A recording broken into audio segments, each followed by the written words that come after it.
Hola a todos, nuevamente bienvenidos al canal de Filósofo 777. Hoy vamos a hablar un poco acerca de la situación económica del país y lo que se ve en el trasfondo económico a punto de ocurrir en Venezuela. Quiero comenzar diciendo que realmente si buscamos un testigo que haya presenciado lo que ocurrió en esa pantomima llamada 20 de mayo o elecciones presidenciales, el testigo que pudo estar en todos los centros electorales y que hizo lo que le dio la gana, lo tenemos, se llaman los teléfonos celulares, quienes con sus cámaras mostraron ser los mejores observadores de dicho proceso electoral. Así es, el día 20 de mayo las redes sociales transmitieron en vivo la situación de los centros electorales durante todo el día y en toda la geografía nacional. El denominador común es que la gran mayoría de ellos estaban desiertos, no lo pudieron ocultar, tal como estaba la plaza frente al centro electoral donde votó el bobo de Cúcuta, ante cuya imaginaria multitud gesticulaba teatralmente utilizando una lámina de croma, una lámina azul que pusieron allí en unos postes para cuando él saliera a hacer la misma pantomima y colocara a través de los efectos de computadora, que para eso se usa el croma, utilizara esas láminas azules en las cuales él pasa caminando. No obstante, como era de esperar, el Consejo Nacional Electoral anunció esa noche unos resultados que parecieran contrastar marcadamente con el testimonio visual que todos pudimos ver. Ahora bien, ¿cuál es la realidad? ¿Es que acaso con eso van a resolver los graves problemas reales del país? Veamos. Según cifras publicadas por el Banco Central de Venezuela, en solo un año la liquidez monetaria aumentó en un 5.617%, rozando ya el trillón de bolívares. Peor aún, en apenas una semana previo a las elecciones y por razones obvias, la citada liquidez se incrementó en un 16.5%. Sé que para quienes no son economistas estas cifras pueden significar poco, pero la realidad es que se trata de dinero sin respaldo que está emitiendo el Banco Central de Venezuela para financiar el déficit fiscal. Por esa razón crece vertiginosamente la cantidad de bolívares en la economía, coincidiendo con una brutal caída de la producción de bienes y servicios, y esos bolívares tratan de comprar bienes que no existen en el mercado, y cualquiera que tenga los más elementales conocimientos de economía sabe que la consecuencia inevitable es un aumento de precios. Será tanto más elevado cuanto mayor sea la emisión de ese tipo de dinero inorgánico e inservible de monopolio. Por eso nuestra Constitución prohíbe expresamente al Banco Central de Venezuela financiar el gasto público. ¿Dónde lo prohíbe? En el artículo 320 de la Constitución de la República Bolivariana de Venezuela, que dice y reza de la siguiente manera: en el ejercicio de sus funciones, el Banco Central de Venezuela no estará subordinado a directivas del Poder Ejecutivo y no podrá convalidar o financiar políticas fiscales deficitarias. Eso lo dice la Constitución. ¿Usted no sabía que lo decía? Bueno, sépalo, eso lo dice la Constitución.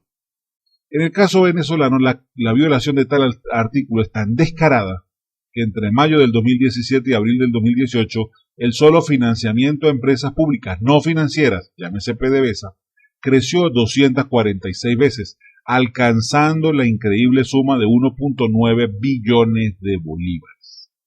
¿Cómo les parece? Durante ese mismo lapso, la producción petrolera de Venezuela cayó aceleradamente. Hoy producimos lo mismo que se producía en Venezuela en 1949, cuando no teníamos toda la maquinaria, hace casi 70 años. Muchos analistas estiman que a finales del 2018 la producción podría ubicarse en torno a 1 millón de barriles diarios. Mientras tanto, arbitrajes internacionales perdidos, como en el caso de ConocoPhillips, Rusoro, ExxonMobil y muchos otros que cursan ante CIADI, comienzan ya a introducir embargo de activos petroleros venezolanos en el exterior, como está ocurriendo actualmente en Aruba, Curazao, Bonaire y San Eustaquio. Si no lo sabía, sépalo. Estamos perdiendo todos esos embargos y eso significa que PDVSA pronto será del extranjero. Todo lo anterior, sumado a la destrucción masiva del aparato productivo, ha llevado a Venezuela a sufrir lo que luce como una de las más severas crisis económicas que ha padecido el mundo entero en medio siglo. Hay que recalcar lo siguiente: el artículo 320 decía que no podía pertenecer en la directiva del Banco Central de Venezuela, no podía estar ligado a la directiva del Ejecutivo. Ahora yo pregunto, ¿no se está violando la ley cuando quien maneja la chequera del Banco Central de Venezuela es el mismo que preside el Ejecutivo Nacional? Estamos hablando de Nicolás Maduro, el bobo de Cúcuta, el asesino de Miraflores. Cuando ese animal de monte firma la chequera del Banco Central de Venezuela, ese no está ejerciendo entonces, no está violando el artículo 320. Pero como nosotros somos venezolanos y somos caídos de la mata, a nosotros nos dejan y hacen y pasan y pisotean la Constitución como les da la gana, porque aquí no hay militares que nos hagan respetar, porque aquí no hay policías que nos hagan respetar, porque aquí no hay jueces que sean honestos. Entonces hágase en lo que les da la gana, porque lamentablemente todo el mundo las tiene de adorno. Y hablo de esas personas que pueden hacer lo que pueden hacer y no lo hacen. Ahí se las dejo. Lo tremendo del caso es que lo peor está por venir. Así es. Llevamos un semestre entero en hiperinflación, conforme a las cifras que nos proporciona la Comisión de Finanzas de la Asamblea Nacional, porque ya el Banco Central de Venezuela, como está arrodillado, postrado ante Maduro, ya no la suministra cuando ella tenía que suministrarla todos los años para el cálculo del déficit fiscal. Ahora ya no lo hace. El nivel de los precios está creciendo vertiginosamente. Si la inflación promedio mensual alcanza un 80% durante el 2018, la hiperinflación de este año va a alcanzar un 115.583% según los últimos cálculos, y si tal promedio de inflación mensual fuese del 85%, entonces cerraríamos en diciembre el fin de año con una inflación del 160.616%. Chúpate esa mandarina, como decía mi querido amigo Oscar Llanes. Cabe preguntarse, ¿es que acaso tan dramático escenario podrán resolverse con anuncios electorales como más propios como los de Alicia en el País de las Maravillas?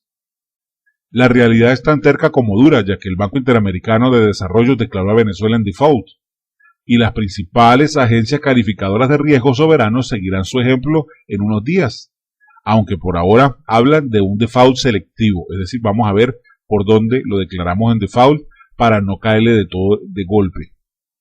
La consecuencia inmediata de esos comicios fue su desconocimiento por parte del Grupo de Lima, por parte de los Estados Unidos, la Unión Europea, el Reino Unido, el G7, el G20 y que incluye también a Japón.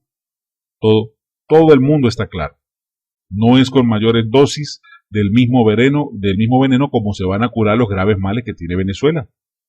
Entonces, hoy en día estamos enfrentados a un abismo de ilegitimidad. Nuevas sanciones están siendo propuestas en momentos en que la industria petrolera, que aporta el 96% de las divisas que percibimos, parece hundirse como el Titanic.